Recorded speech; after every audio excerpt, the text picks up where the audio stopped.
ముందుగా ఐలుకి రాజ్యాంగ పరిరక్షణ వేదికకి కామ్రేడ్ జీవీఆర్ పోలవరం సాంస్కృతిక సంస్థకి నాకు ఈ పుస్తకాన్ని పరిచయం చేసి అవకాశం ఇచ్చినందుకు ధన్యవాదాలు. ఈ పుస్తకం చదవంగానే సభకు నమస్కారం.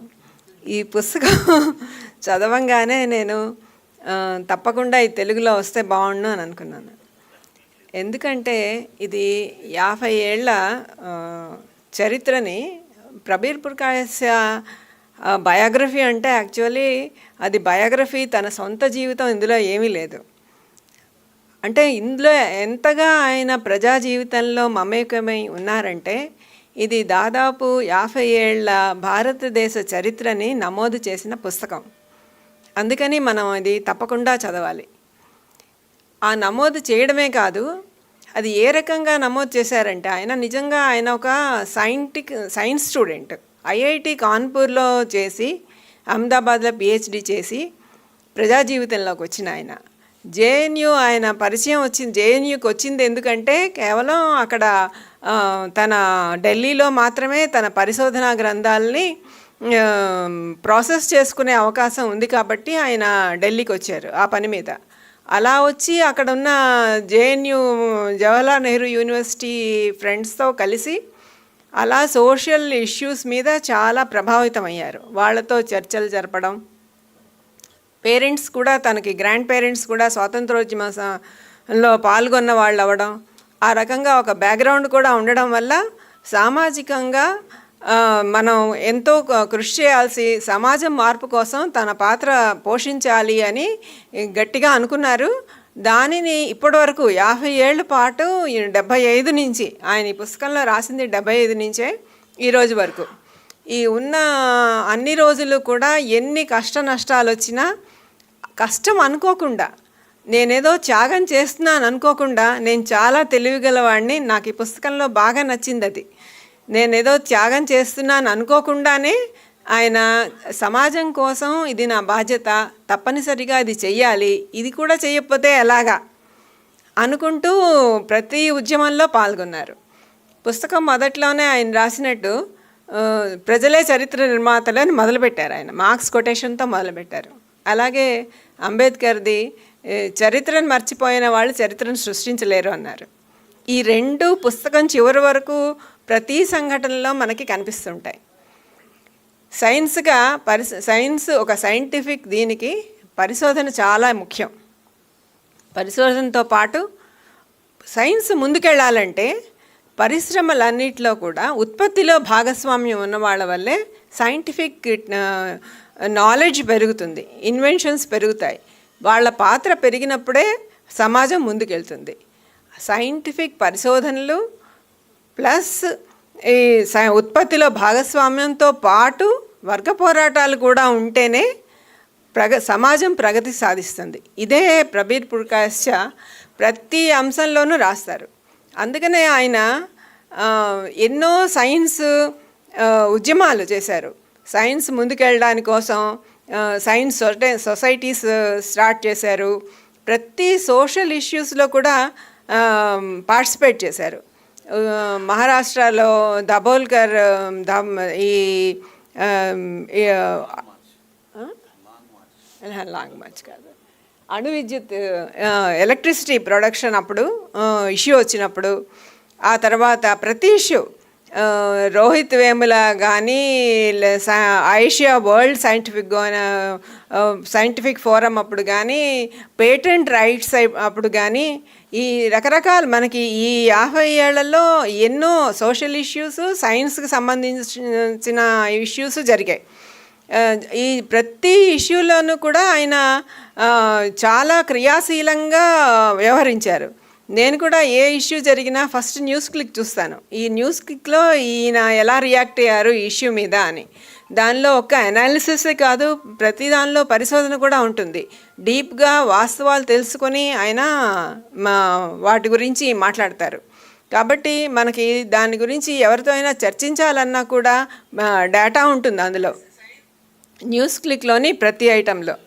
ఆ రకంగా ప్రబీర్ పుర్కాయస్య ఒక సైన్స్ విద్యార్థే కాదు, సైన్స్ ఉద్యమ నిర్మాత కూడా.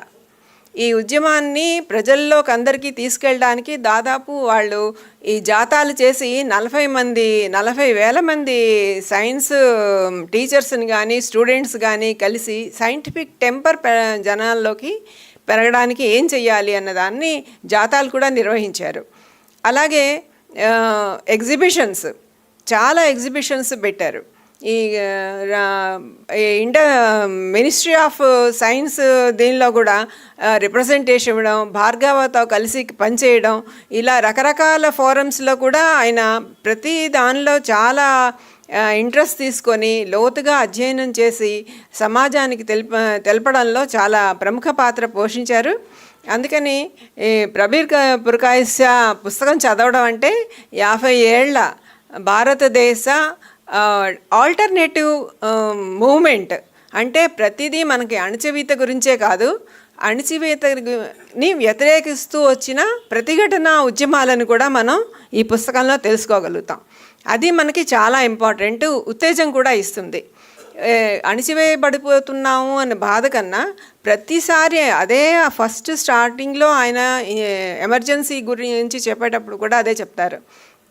ఎమర్జెన్సీ ఇందిరాగాంధీ విధించినా కూడా ఆ విధించిన మర్నాటి నుంచి ప్రజలు దాన్ని ప్రతిఘటించారు. ఈవెన్ మౌనం కూడా ప్రతిఘటనే అంటారు ఆయన. ఎందుకంటే మౌనంగా ఉన్నాం కదా అని ఊరుకోలేదు. ఎన్నికలు రాగానే అవసరం రాగానే ఫస్ట్ వ్యతిరేకించి తమ నిరసనని వ్యతిరేకతని ఎన్నికల్లో తెలిపి ఇందిరాగాంధీని ఓడించారు. మీరు నేనే భారతదేశానికి దిక్కు అలా కాకుండా ఏ వ్యక్తి కాకుండా దిక్కు అని కాకుండా మొత్తం సమాజంలో ప్రజలు ఏది నిర్ణయం తీసుకుంటే అది ప్రజలకు ఏది మంచి జరుగుతుందో అదే అవకాశం ఉంటుంది. వాళ్ళే తమ నిర్ణయాన్ని తెలియజేస్తారు, ప్రతిఘటిస్తారు, నిరసన తెలియజేస్తారు అని ఆ పుస్తకంలో చాలా క్లియర్గా రాశారు. అయితే మనం అనుకోవచ్చు, ఇప్పుడు 10 ఏళ్ళ నుంచి ఇందాకలా చెప్పుకున్నాం, మోదీ గారు మనల్ని గోద్రా అల్లర్లు జరిగిన తర్వాత కూడా మోదీ గారే మళ్ళీ రాజ్యం వచ్చారు, మనం చాలా బాధపడ్డాం. అలాగా యూపీలో కూడా యోగి ఆదిత్యనాథ్ బుల్డోజర్లు పెట్టించిన, లవ్ జిహాద్ చేసిన, ఇవన్నీ ప్రజలకి వ్యతిరేకమైనా కూడా ఎందుకని వాళ్ళు వస్తున్నారు. దీనికి ఆయన ఒక సమాధానం చెప్తారు. ఇందిరాగాంధీ ఎక్స్టర్నల్గా ఇన్ఫ్లుయెన్స్ చేసింది, కానీ మోదీ ఇంటర్నలైజ్ చేశారు. అంటే ప్రతి వాళ్ళని లోపల నుంచే మనుషుల్ని మార్చారు. ఈ ప్రతిఘటన అన్నది బయట నుంచి దబాయించినప్పుడు తెలుస్తుంది, దానిని వెంటనే మనం ప్రతిఘటించగలం. ఉదాహరణకి కర్ర పెట్టి కొట్టారనుకోండి, మనం వెంటనే చెయ్యి అడ్డు పెట్టగలుగుతాం. కానీ అలా కాకుండా మనల్నే మీరు దెబ్బలు తినడానికి అలవాటు పడాలమ్మా, ఇది పెద్ద విషయం కాదు అని నెమ్మదిగా అలవాటు చేసి మనకి కొట్టడం అన్నది సామాన్య విషయం అన్న విషయంలాగా ఇప్పుడు ఆర్ఎస్ఎస్ చేసింది. అందుకని ఈ ఇంటర్నలైజ్ చేయడం వల్ల జనాలు ఇలా ముందు ఈ ఇతరులుగా చూపించడం, సమాజంలో ఒక భాగాన్ని ఇతరులుగా చూపించడం అన్నది అలవాటు చేశారు. అందుకని ముస్లిమ్స్ ఇతరులు అయ్యారు కాబట్టి వాళ్ళ మీద దాడులు సర్వసాధారణం అయ్యాయి.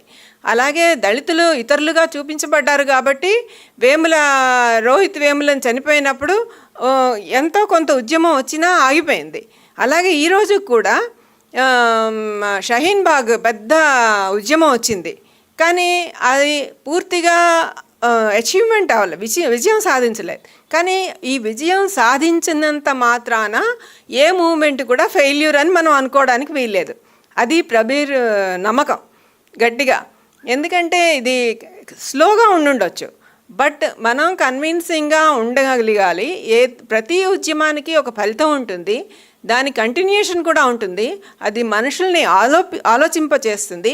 అది ఇంటర్నలైజ్ అయ్యేందుకు మనం ఈ ఉద్యమాలని ఉపయోగించుకోవాలి. అది ప్రజలలో ఎక్కువగా నానాలి, అందరూ దాన్ని యాక్సెప్ట్ చేయాలి. అందుకని ఈ మోదీ కొట్టే నెమ్మది దెబ్బలను, అంటే ఒక భాగాన్ని, భారతదేశంలో ఒక భాగాన్ని ఇతరులుగా చూపించడం అన్నది ఇప్పుడు హిందుత్వ చేస్తున్న పెద్ద, ఇది ఈరోజు కాదు, ఇది కంటిన్యూస్గా 100 ఏళ్ళ నుంచి జరుగుతున్నదే. 24లో ఆర్ఎస్ఎస్ స్టార్ట్ చేసింది కూడా ఇప్పటి నుంచి కూడా చేస్తున్నారు. కాబట్టి ఈ మధ్య కాలంలో వాళ్ళు మరింత చొచ్చుకు రాగలిగారు భారతదేశంలోని. దీనిని మనం ఈ సైంటిఫిక్ టెంపర్ పెంచడం ద్వారా రాజ్యాంగ పరిరక్షణ వేదిక అన్నాను కదా, ఈ రాజ్యాంగంలోని హక్కులన్నింటినీ తెలియజేయడం వల్ల, ఈ ఉద్యమాలు ఎక్కువగా మరిన్ని ఎక్కువ కాన్షియస్నెస్ ప్రజలలో చైతన్యాన్ని పెంచడం వల్ల మనకి ఈ హక్కులన్నీ ఉన్నాయి. ఈరోజు కూడా చాలామందికి మొన్న ఓట్లు వేసినప్పుడు అడిగితే మా తాత ఎవరికైనా చెప్తే, వాలంటీర్ ఎవరికైనా చెప్తే, మా వీళ్ళు చెప్తే, మనం బెట్టింగ్స్ ఇవన్నీ చూసాం, కుల పెద్దలు చెప్తే వేస్తాం. అలా కాకుండా అసలు ఏమి మన ఇంట్రెస్ట్లు, దేనికోసం మనం ఇందులో పార్టిసిపేట్ చేస్తున్నాము, రాజ్యాంగం మనకి ఇచ్చిన హక్కులేంటి అని తెలుసుకోవడానికే అవకాశం లేకుండా 60% మందే అక్షరాస్యతులుగా ఉన్నారంటే భారతదేశంలో ప్రజాస్వామ్యం ఇంకా ఎంత ప్రైమరీ స్టేజ్లో ఉందో మనకి అర్థం కావాలి. అందుకని దీనిని మనం పెంచడానికి, దీన్ని ముందుకు తీసుకెళ్ళడానికి ఎంతో కృషి చేయాలి. ఈ ప్రబీర్ ఈ న్యూస్ క్లిక్ అనే మ్యాగజైన్ పెట్టడం ద్వారా ఆల్టర్నేటివ్ మోడీ ప్రచారం చేసే అన్ని మాధ్యమాలని తీసుకున్న, ఆ రోజు ఎమర్జెన్సీ రోజు 2 ఉన్నాయి, ఓన్లీ ప్రింట్ మీడియా ఉండింది. కానీ ఈరోజు అన్ని రకరకాల మాధ్యమాలు ఉన్నాయి. ఆ మాధ్యమాలన్నిట్లో కూడా మనం జొరబడి ఈ ఆల్టర్నేటివ్ ప్రజాస్వామ్యం గురించి కానీ, మన ప్రజల హక్కుల గురించి కానీ అనునిత్యం మన పార్టిసిపేషన్ పెంచుకొని మనల్ని మనం విముక్తుల్ని చేసుకోవడానికి ఇందులో భాగస్వాములు కావాలి అన్నది ముఖ్యంగా ప్రబీర్ చెప్పిన విషయం. మీరు మిగిలినవన్నీ కూడా పుస్తకం చదివితే మనకి బాగా తెలిసినవే. ఆయన ఒక సీరియస్గా రాసి అందులో నమోదు చేశారు. ఇది చాలా ఉపయోగకరమైన పుస్తకం. మీరందరూ చదువుతారని ఆశిస్తూ నాకు ఈ అవకాశం ఇచ్చినందుకు ధన్యవాదాలు.